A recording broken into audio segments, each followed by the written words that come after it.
Hello everyone, welcome back to the Sacramento Kings franchise.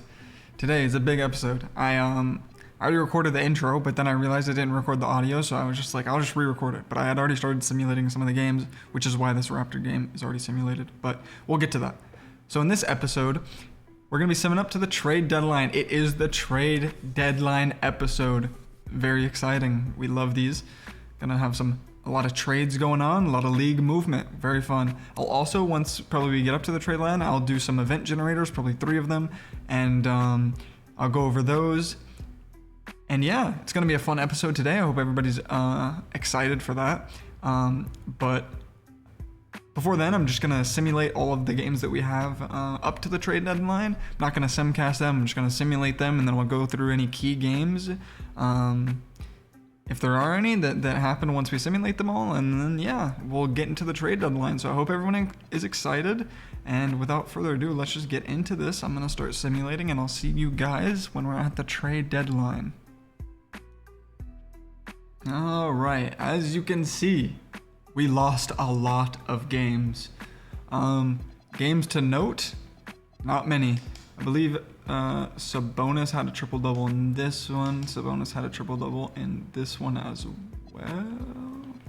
Yeah, but I mean, besides some triple-doubles from Sabonis, it's really just a lot of lost games and a lot of sadness. But we knew this was going to happen. Again, we started the season off so hot for no reason. And then we have cooled off since. We're now the 12th seed. And I'm going to go over the standings really quick. And then we're going to get into the trades, which I know everybody is excited for. So we got OKC first, 41-11. They're being OKC. They're a juggernaut. The Rockets have been pretty great. Looks like the addition of James Harden helped them a bit. They have taken the second seed from the Spurs. Spurs are third. And the Suns still at the 4th seed, which is pretty impressive. They added Westbrook in the offseason, but not too many moves. They just have been playing really good this year, and who knows, they might even make a trade at the deadline. I genuinely don't know. I haven't really thought about them yet, but yeah, it's very possible. I'll look into it. Then the Grizzlies are the 5th seed somehow, which is pretty surprising for them too. Who knows, they could also make a trade too. Not saying they will, just saying, it's possible. These teams that are playing better than expected could buy in. The Nuggets are barely over 500, with Jokic averaging a 30-point near triple-double. But they've had a lot of injuries this year, so I would assume that's why their record isn't that great, but they've been pretty good over the last 10.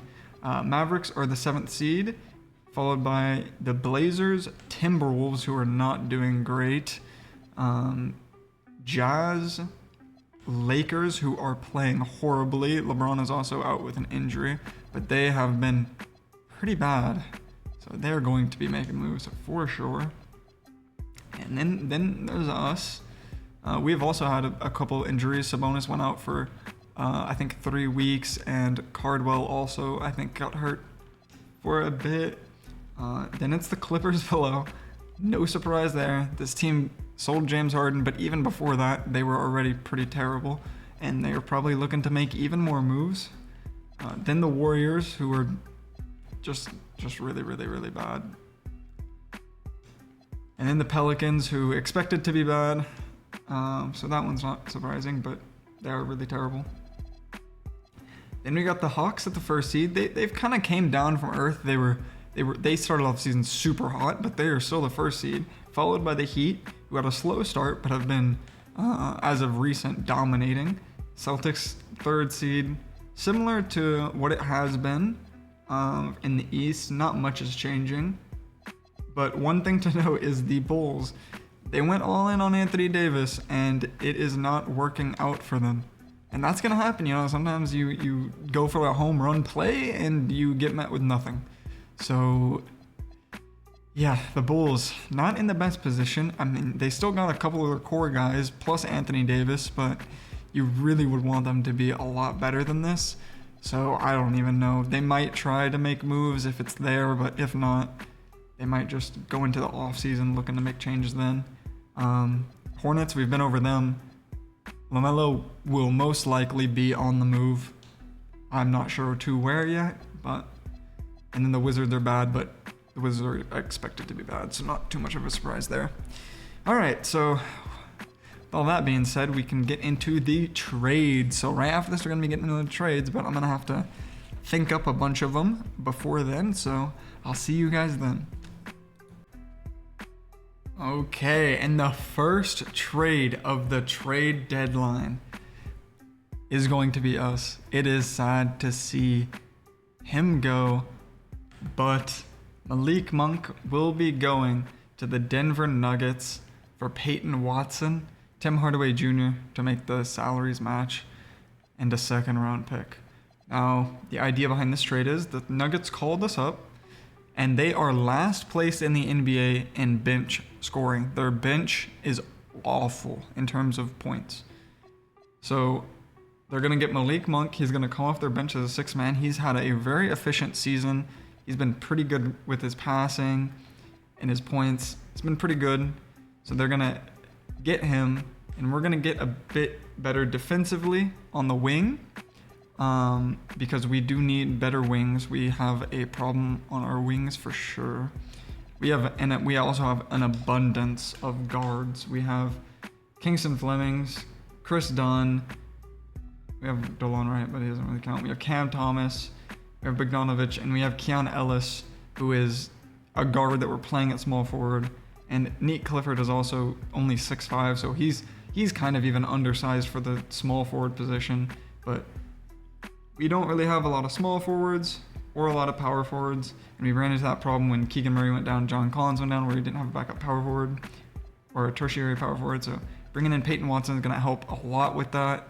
Tim Hardaway Jr. is just another vet that we can add to this team, and we get a second-round pick for it. So is this trade super realistic in our NBA world? I think so, because the Nuggets really do need some bench scoring and some shooting, and I think Malik Monk has a lot of that. He's also on a pretty good deal with a player option, but I don't know if he would decline the player option because I feel like it's just kind of like a well-priced deal for what he does. So I think he would accept that. So they're going to get him for 2 years, and we're going to get Peyton Watson, who is on a 3-year, about $15 million deal that he got this offseason. So yeah, this is going to be the first trade of the offseason, and it's going to be for us. So not the biggest blockbuster, but we're going to work up. We're going to do some small trades, work up to the big ones. But yeah, this one is going through.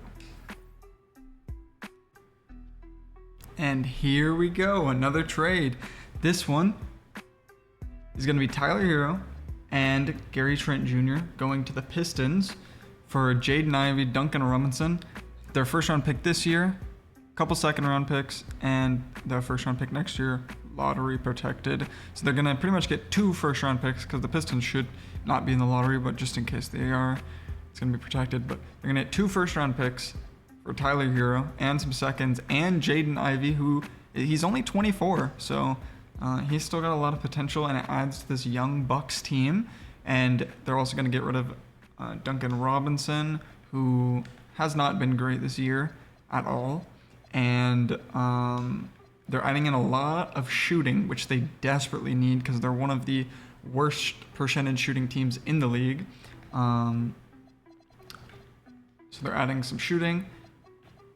And yeah, I think it's a good move for both teams. The Bucks just get more assets from the Giannis trade, and the Pistons get good shooting and hopefully a co-star to help Cade Cunningham, because he needs some help over there in Piston land. So yeah, this trade's gonna go through. That's another move in the books. Bang! Now this one is kind of a ridiculous trade. I don't think this would ever happen in real life, but this is my own universe. I'm gonna make it happen, and you know, I try to be as realistic as I can in this series, but at the same time, I want it to be a little bit fun, and I think this makes sense to a degree. I don't think it would ever happen, but I think it makes sense to a degree. So in this trade, the Clippers are giving up Kawhi, Derek Jones Jr., and one of their firsts this year. They have a couple firsts this year, but it's not a good one because it's OKC's pick, so it's going to be like one of the last picks in the first round, right? So again, the Clippers are bad. They're just trying to recoup assets and kind of reset their franchise because they're done with this Kawhi era, right? So they're trading him and Derrick Jones Jr. to the Grizzlies, who are really good this year, for Kentavious Caldwell-Pope, who is going to the Clippers, and LaMelo Ball, who's going to the Clippers. Now again, in this universe, the Clippers are bad, so they're trading Kawhi, and the Hornets are also really, really bad, even though I feel like their team is pretty good, but they're just ready to move on from the LaMelo experience. They're done with LaMelo. So they want to get rid of LaMelo. LaMelo wants to go to the Clippers. He's going to go to the Clippers. They're also sending Musa to the Grizzlies. And then the Hornets are receiving a first-round pick from the Clippers, as we went over.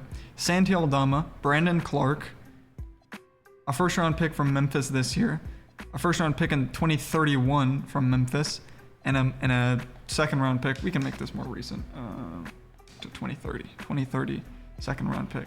So they're getting 2 first-round picks, 3 first-round picks actually, and some. I mean, Santi Aldama is only 26, so he's still pretty young. Brandon Clark is 30, but that's all right. And they're giving up LaMelo. Now, I think if you were to look at this trade, I want you to keep in mind a couple of things. I don't even think Pope's contract is really, really bad, so they would really want to get off that contract. Santi Aldama, I don't think is playing that much, and neither is Brandon Clark for the Grizzlies. So in this trade, they're just getting better. Like, Derrick Jones Jr. is kind of a better version of those players, and they're also getting Kawhi Leonard. They have to give up a couple of picks for it, but I think this all makes sense. They're also getting Musa for some like more depth there. But yeah, I think it was a really fun trade. It's going to be really interesting. And yeah, this is what we got. So that's going to be the trade, and it's going to go through.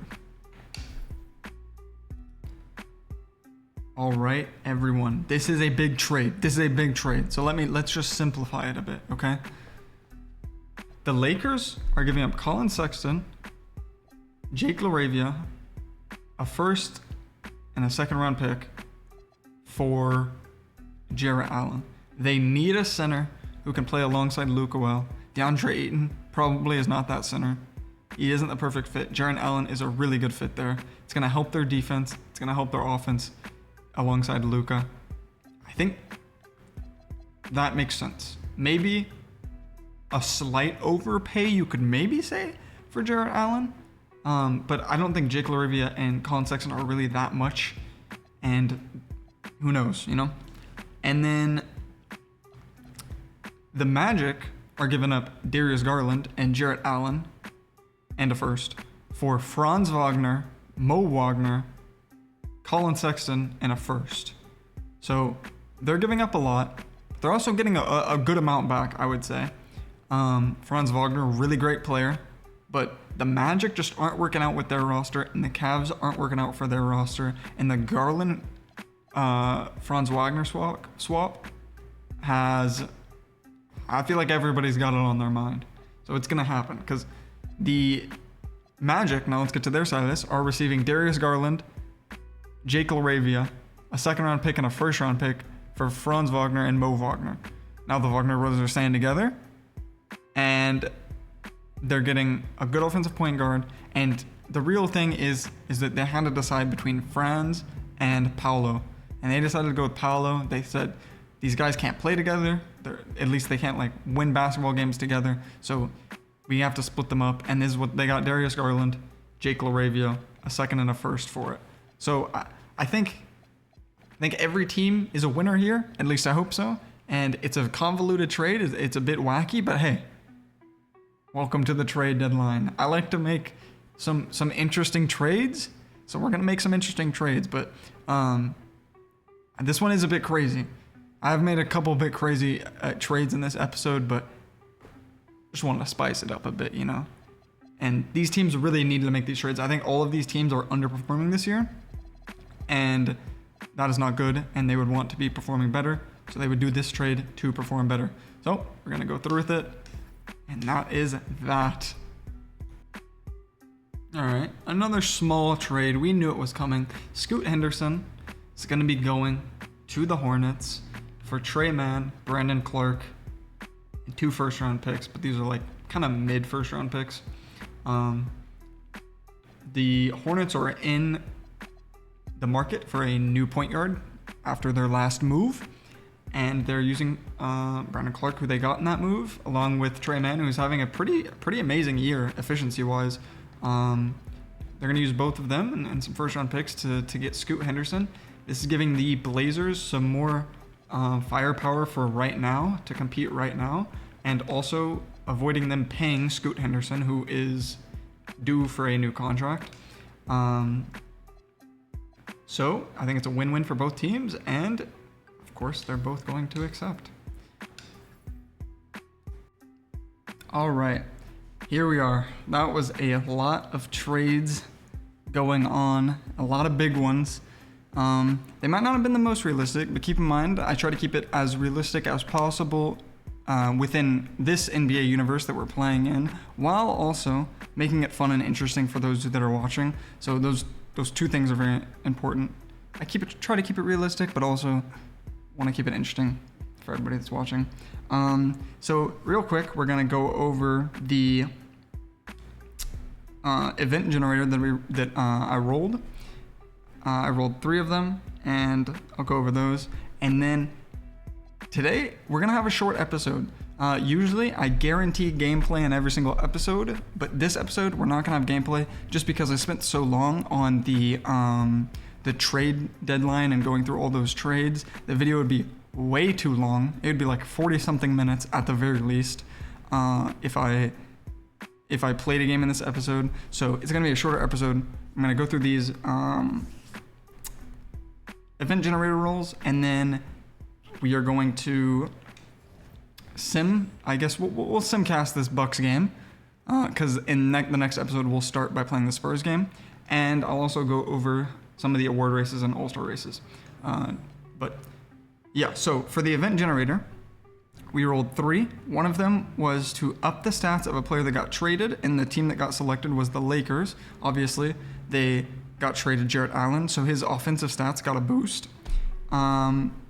The next role was to up the best defensive teams' defensive stats. So obviously you go to team stats, per 100 possessions, the best defensive team is the Thunder, no surprise there. Their defensive stats are going to go up. And then the last one was to go to a team with an older player, and the team that got selected was the Rockets, and pick their oldest player, and then pick a player, the youngest player in his position, and that player gets a +2 boost. So essentially, Amen Thompson is getting a +2 boost because Kevin Durant is the oldest person on the Rocket, and Amen's going like under KD's wing, and he's getting a boost. But geez, did the Rockets really need to get even better? It is crazy. But yeah, so that is what happened there. Those are the events we rolled. And then I guess I'll simcast this Bucks game. And yeah, we'll end off the episode after going over a couple more things, but I'm just gonna simulate up to this Bucks game, and we'll simcast it. Alright, so I simulated up to the Bucks game, but one thing we need to go over first is our new starting lineup. So obviously Malik Monk got traded, so Kingston Flemings is going to take the starting point guard role, which is always very fun. Cam Thomas is also going to take a starting role. He's taking Keon Ellis's spot because Cam Thomas has been playing fantastic this year. His shooting splits are really good. He's been averaging 19 points in only 25 minutes. He's been playing really, really great. This is not saying Keon Ellis is not going to start ever again on our team. He very easily could earn a starting spot back if he starts playing a bit better. Shooting splits just aren't great. His defense is obviously fantastic. And, you know, at some point, if it's to the point where we need it, he'll obviously go into that starting lineup. But we're just trying something new, seeing what's going on. We're going to give Chris Dunn just a couple minutes off the bench. John Collins, right now, Keon. Peyton Watson's going to be our 6th man from that trade. And we got Sabonis getting 35, Keegan Murray getting 30, Neek getting 30, Cam Thomas 30, and our rookie, Kingston Flemings, getting 30. So, yeah, that's going to be our lineup going forward into this season, until it's not. We have Cardwell out with an injury right now. Hardaway Jr. probably won't be getting any minutes. Just going to be like a mentor, kind of like Tice and DeLon Wright. But yeah, we're going to simulate this Bucks game now. And let's just see what happens. The Bucks are also a new look team right now. They got Jaden Ivey starting, Ryan Rollins, Yesufu, the rookie, Khalil Ware, Miles Turner, Yaku Shona is coming off the bench, and Dame Sar. And they got a couple other guys, but it's gonna be an interesting one. Just gonna simulate it. Hopefully we can pull out a win. Maybe not. Who knows? Maybe Malik Monk was really pulling a lot of weight on that team. Honestly, they led that whole game because of our terrible first quarter, but they absolutely fumbled it in that fourth quarter. That is crazy. Kingston Flemings, wow. He earns the start, and he drops 24 points, 5 rebounds, 4 assists. That is fantastic from the rookie. Keegan Murray, 17 points. Demonis Sabonis, 16. Cam Thomas, 12. He shot about 40%. Not super active on the offensive end from him, but I guess Kingston Flemings just wanted to be the guy today, so he was. But that is fantastic. I love to see that from the rookie. For them, Ryan Rollins led the way with Jaden Ivey, the new addition, and then kind of just split numbers from everybody else. But yeah, I'm going to simulate to the Spurs game now, and then we're not going to play it. We're going to play that to start next episode. And then we're going to go over some of the All-Star and award stuff, and then the episode's going to be over. So yeah, I'll see you then. I'm just going to simulate one day. All right, we're up to the Spurs game now. Let's just go through some things. Let's see what's going on in the league. Giannis just went down with a sprained toe. He's just going to be out for like 2 weeks. But Jokic leading the way on MVP still, almost averaging a triple-double. Then Giannis. Then Vic, Shea, and Sengun. Rookie of the Year race, Cam Boozer's still in the lead here. Caleb Wilson has taken second, which is pretty interesting because I don't think his stats really show that he should be second. AJ playing pretty good. He's probably the leading scorer for all rookies. Yaxel Lindenberg still playing a great just fill-in role for the Nuggets. And Darren Peterson's been pretty good in his role off of the bench for that Trailblazers team. Sixth man of the year, Yaxel Lindenberg, wow, leading the way as a rookie. That's really interesting. He's just a good defensive piece. He can plug into the offense in the starting lineup if he needs to. He did that for a bit when Aaron Gordon went down for a bit. Benedict Mathurin helping the Pacers a bit off the bench. Dylan Harper, same there. Cam Thomas, he was in the running, but now he's in our starting lineup. But who knows? He could go back to the bench and then win that this year. I feel like he's been the most productive player off of the bench, but I don't know if our team has been good enough for him to really win that award. And then Jabari Smith is there as well. For DPOY, it's going to be Wemby leading the way, no surprise there. Followed by Chet, which is also not very surprising. Giannis, Cooper, and Walker Kessler, which is pretty cool. Most improved, Derek Queen, Cooper Flagg, Jalen Tyson, Zach Edey, and Dylan Harper. So 4 out of the 5 of these players are second-year players, which is pretty disgusting. I don't like second-year players winning this award, unless it's like super, super deserved, you know. But like, all of these guys were expected to be pretty good. So I feel like they shouldn't really be given the most improved player award. Clutch player here, we've got Mitchell, Brunson, Giannis, Kat, and then Jokic. And as for the All-Star participants, for the East All-Stars, we got Cade, Tyrese Halliburton, Giannis, if he's healthy, Jason Tatum, welcome back, Paolo, Tyrese Maxey, Jalen Brunson, Karl-Anthony Towns, Jalen Johnson, Bam Adebayo, Jalen Duren, and Donovan Mitchell. And for the West, we have Shea, Luka, Jokic, Wemby, Sengun, Curry, Devin Booker, Kevin Durant, Chet Holmgren, Cooper Flagg, Amen Thompson, and Anthony Edwards. Notable people left off, LeBron James. I don't think that would ever happen in real life. He would always get fan voted in, but he didn't make it here, so not much we can do about that. And all right, with that being said, I know this was a bit of a different kind of episode where we didn't have any gameplay. It was just a lot of simulating and a lot of trade deadline stuff. But yeah, I'll have the next episode out pretty quickly to make up for that. And we'll be playing the Spurs right off the bat in that one. I thank you all for watching this video. If you listen to me just talk and not play the game for 20 to 30 minutes, I really appreciate that. And I hope you all enjoyed the video. Leave a like if you did, subscribe to keep up with this series, and I'll see you guys later. Thanks for watching.